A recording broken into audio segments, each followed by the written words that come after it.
Hey, I'm Dark Steel, and welcome back to another Prepper Friday. Last week I had to cancel on Prepper Friday because I was sick, but that gave me some time to think about that subject particularly. And so today's Prepper Friday video is going to be based primarily around illness, the common cold, flu. Okay, so I know I keep referring back to the original Prepper Friday video that I did, which was on minimum viable population, but it's so important that you know who you're going to rely on to take care of you, who you're going to rely on to do other jobs with you, things like that, for you to be able to get back to society if everything falls apart on you. I thought that I had just come down with a cold, but now I'm thinking that last week I had the flu, and this is primarily because, aside from other, the flu-like symptoms that I was exhibiting and everything, there were 2 days where I couldn't do much more than just lay around, and people were coming and going and everything like that, and I was basically unaware of what was going on around me.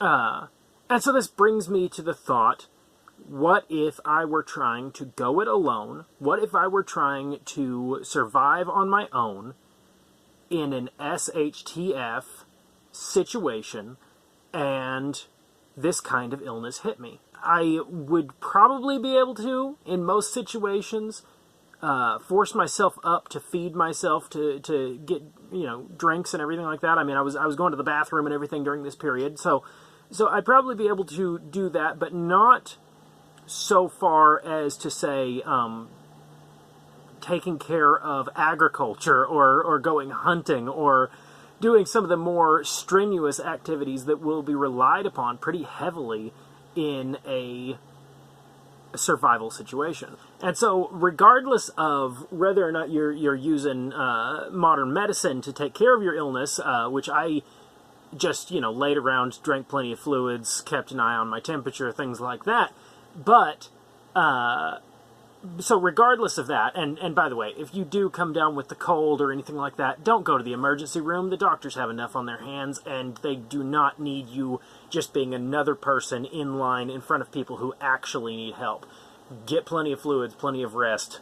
While we've got the means of modern medicine, let's use it when we need it, and wait until we need it to use it, so that we're not creating such a blockage at the ER and stuff like that. So, but anyway, that's a separate rant entirely. So let's also think about the fact that while you're down, let's say you get completely through it and you're just fine, and you've managed to feed yourself, you've managed to stay hydrated, you've managed to stay warm, and you are fine, and you're going it alone, you got over your illness. You're not going to be able to argue with me that you're going to, during that time, let things slip. Certain little jobs, menial tasks that you don't really consider a high priority when you're not feeling well. And so those things are going to put you behind on how much work you have to do. So there's a recovery period after the recovery period where you're trying to get caught back up. And if you are trying to survive on your own in a completely chaotic situation where you're just trying to take care of basic survival, time is an issue. So you're going to have trouble with time management. You're going to have trouble sussing out exactly what it is that's going to take the most priority, and you're going to let things slip. You need to stay on top of everything that it is that you need to do. Okay, so let's talk medicine real quick. Before we get into medicine, I do want to say, every time you get a cold or anything like that, if your first go-to is to take antibiotics, not only are you harming yourself, but you're potentially harming everybody else. Stop doing that. Antibiotics have a very specific purpose, and it is not for the common cold. I know a registered nurse who told me that her family was sick recently, and she took leftover antibiotics and divvied them out to everybody. First off, no such thing as leftover antibiotics. The amount prescribed to you, you are supposed to take and wean off as you go. The doctors aren't supposed to give you more than you needed. So, should not have leftover antibiotics. But a lot of preppers like to hold a little bit back and all that. And great. keep a hold of those. They've got actually a short shelf life, if I remember right. But keep a hold of those for emergency situations, but not for the common cold, because what you're going to do is create superbugs where something that has worked its way around, your body starts to build up an immunity to these antibiotics, and then your illnesses become stronger because of it. Everything in nature follows a basic pattern of the stronger the opposite force is, the stronger it becomes to combat it. So anything that you just try to fix by flooding it out with something is going to figure out a way to overcome that thing that you're throwing at it. You overtake antibiotics and you are dooming humanity to worse and worse illnesses. So please, for the sake of life on Earth, stop abusing antibiotics. But again, that's a separate rant altogether. What I want to talk about is the fact that while you're down in a state of delirium is hardly the time to stock your medicine cabinet. So, first things first, if you're a prepper, you've probably put back quite a bit of over-the-counter medicines, and if not, you might think about it. But the problem with medicine in general is that it all comes with an expiration date. Some of those expiration dates mean a point in which that medicine is going to become weaker or ineffective. However, a few medicines actually become downright poisonous, so you need to do your research carefully and keep an eye on those expiration dates. The next part is you need to know where to source similar things for similar purposes in nature so that you can create your own once those expiration dates come up and you don't have a pharmacy that you can run to and buy more. One such medicine to look into would be the aspirin that you can make from, I believe it's the willow bark that you make it from. I haven't actually done this myself. I've done a little bit of research on it, plan to do more research, and actually try it at some point, and whenever I try it, I'll give the results to you guys. But I know that aspirin, the over-the-counter, you can buy it at the store, aspirin is supposed to be a fever reliever. Anyway, it's supposed to relieve fevers, and so I don't know if that's the same. I don't know if it's the same exact stuff with the stuff from the willow trees, but if it is, that could be very, very important, because one of the number one killers in the common flu or cold or anything like that is a spike in fever. When your body reaches over 105 degrees, that's chemical death. So you've got to keep your temperature down, and so having a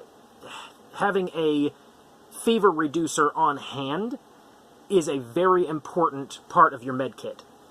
The other one, and I know that this isn't widely overlooked by preppers, but I know that it's widely overlooked by society as a whole, because it's seen in modern medicine, it's seen as in modern civilization as a nuisance, as a something we don't talk about much, and it's something that we consider an inconvenience, but it's not considered a dangerous threat, which is diarrhea. But I will tell you right now, diarrhea is a dangerous threat if you are outside if you don't know what to do about it. And a way to combat diarrhea is with a substance called kaopectate. Now, kaopectate can be made really easily by utilizing fruit or cactus pectin in combination with either chalk or charcoal, which you can just grab from your last campfire. So, very easy medicine to make. I don't know about a shelf life on that, but very easy medicine to make. The combination of the two will should help with upset stomachs and stop up diarrhea. Another thing is, and they realized this in, modern medicine. It's crazy how long it took for mankind to realize this one, is that sugar, salt, and water essentially can be the cure to save lives from diarrhea. If you just put a little bit of salt in your Kool-Aid, it might taste a little funny, but that itself is medicine. And if you don't want to do that, you can go with the already pre-made stuff and get yourself some of the powdered or pre-mixed Gatorade, Powerade. These sports drinks can actually save your life if you are running low on fluids while ill, or any other time. Sports drinks should be used as a medicine and stocked along with your medicine. Finally, a medicine everybody should have on hand. The only medicine that I know of that absolutely has an endless shelf life, which is honey, and it's good for more than sore throats. One application of it, and I mentioned this in an earlier video, is that you can actually spread it on wounds so that it works as a disinfectant. So far in this video, we've talked about fever, infections, and diarrhea. These are some things that we consider pretty low-grade threats because we're always on top of diarrhea, fever, infection. We're pretty well aware in modern society of how to take care of those things readily. However, those are little things that could be disastrous come an SHTF situation.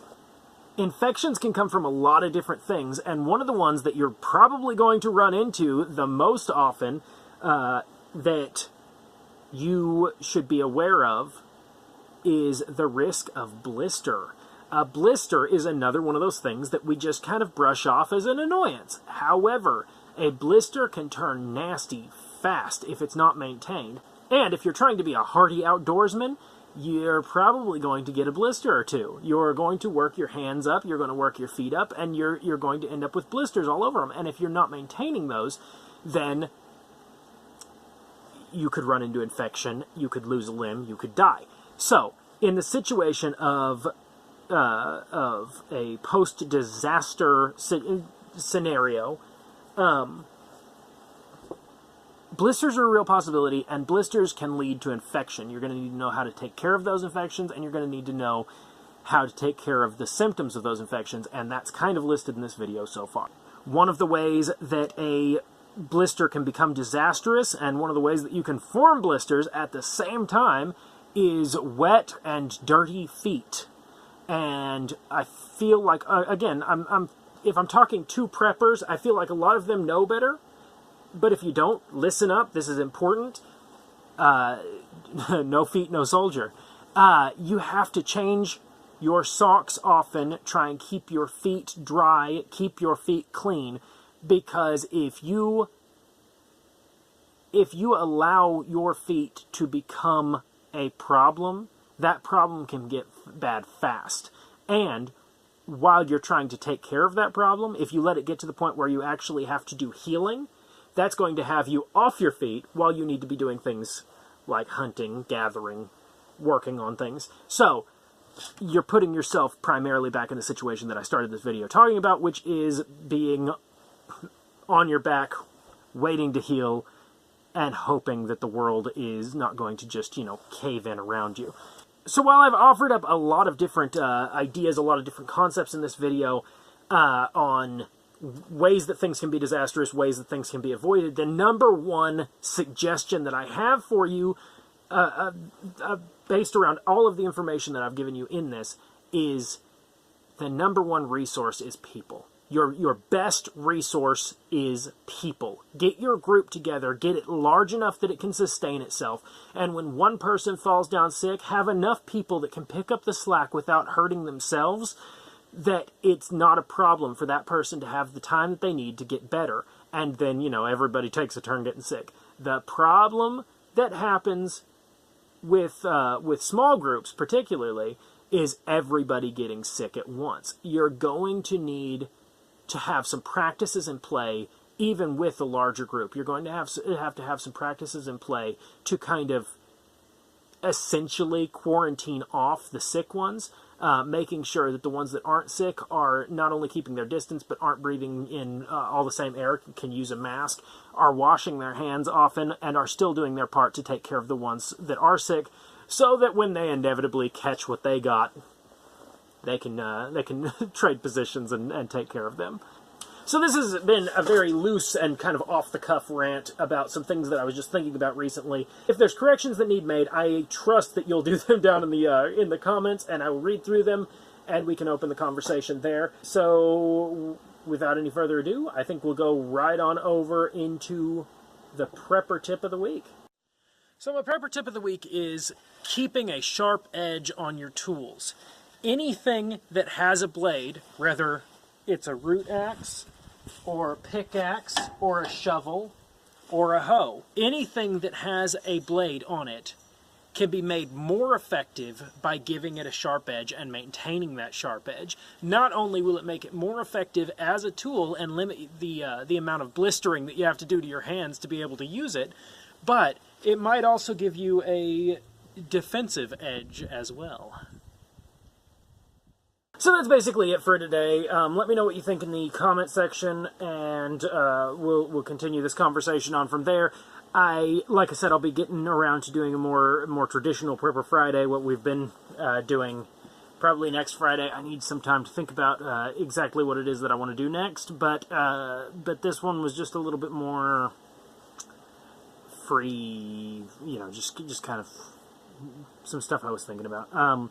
Hope you enjoyed. If you did, give it a like. If you did not, give it a dislike. If you haven't already, hit that subscribe button. You can hit the notification button, the little bell, to let you know when new stuff comes up on this channel, and that way you're always on top of what's going on. Also, go check out Dark Steel Knives, which is my other channel, and I'll put a link for that in the description.